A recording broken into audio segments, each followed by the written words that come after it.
Hey guys, I'm Doolin, and I'm wondering if you've seen the trend that's going on Kickstarter right now that is washing, or ink washing specifically, your miniatures.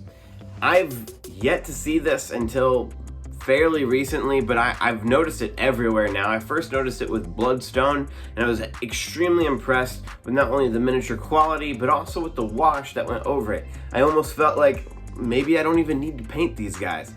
And I've noticed it even fairly recently now with sort of a darker but also browner coat that goes over these miniatures, and it makes it look so good. It makes it look like just take it out of the table, and certain games would maybe be better if you just washed your minis rather than painting them.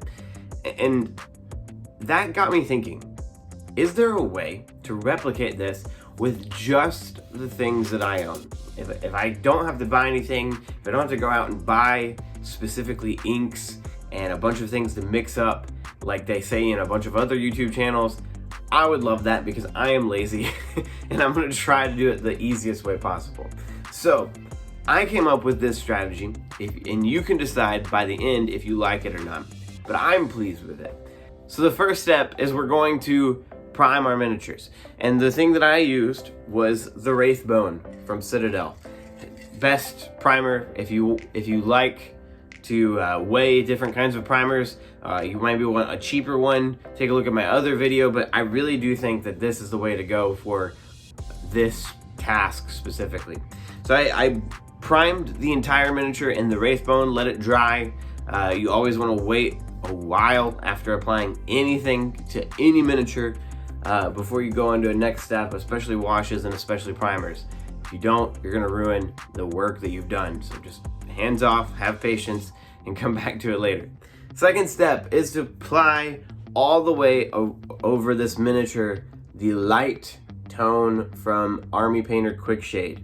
So I applied it to the miniature everywhere heavily, and then what you want to do is also have a second brush on hand to go in and collect the pools of it off of certain areas. You don't want it to create these like bubbly effects everywhere. If it dries poorly, there's almost no going back. You're gonna have to strip the mini down, and you don't want to have to do that. So apply this light tone everywhere, then second brush going through and collecting some of that excess and wiping it away on a paper towel or wherever you have handy. And this is what it looks like after just that. And I'm actually pretty pleased with that. Before you do anything else, before you move on to painting with before we do anything else, what we absolutely need to do, However, before applying a second wash, what you absolutely have to do, because for some reason washes just don't like each other, they can react to a previous wash, causing it to come off the miniature, and then you're left with a really poor looking, like almost tie-dye looking miniature because it's raised up and taken off previous paint coats, and then it dries weird. You just don't want that. What you're gonna want to do in between washes is to apply some kind of matte varnish or finish. Make sure that it's clear and make sure that it's matte.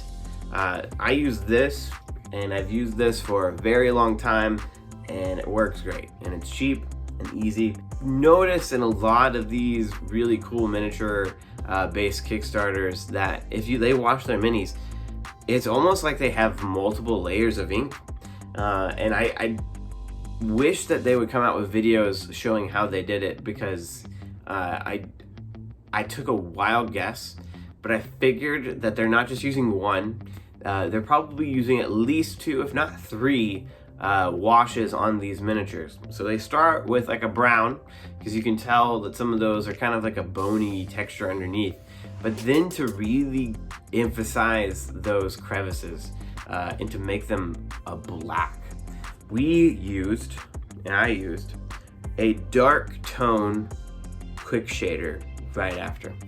And this one I applied less heavy, especially in the like top raised areas. but I mean, it was still pretty dang heavy. Then I did the same thing as before. You're gonna go through with the second brush and dab up any excess you see anywhere. You definitely need to go through and do that. And then guys, after letting both coats dry, after applying the matte varnish in between with really only 2 cans and 2 washes, this is the product that I have.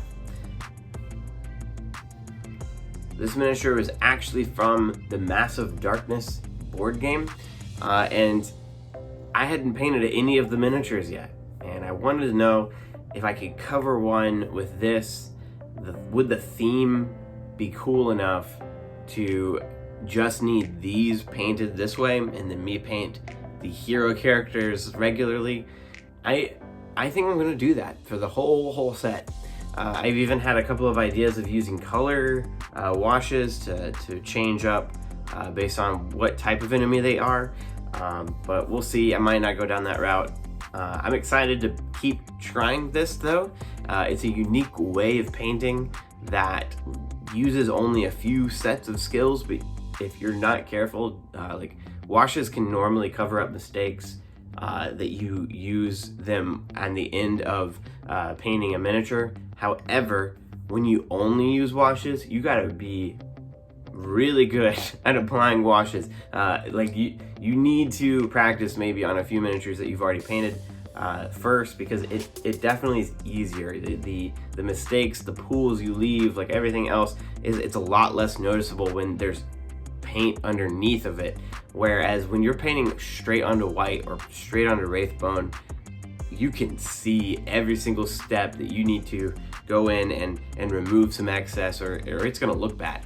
And I'm actually pleased with this. I'm gonna see about doing the rest of the Massive Darkness set.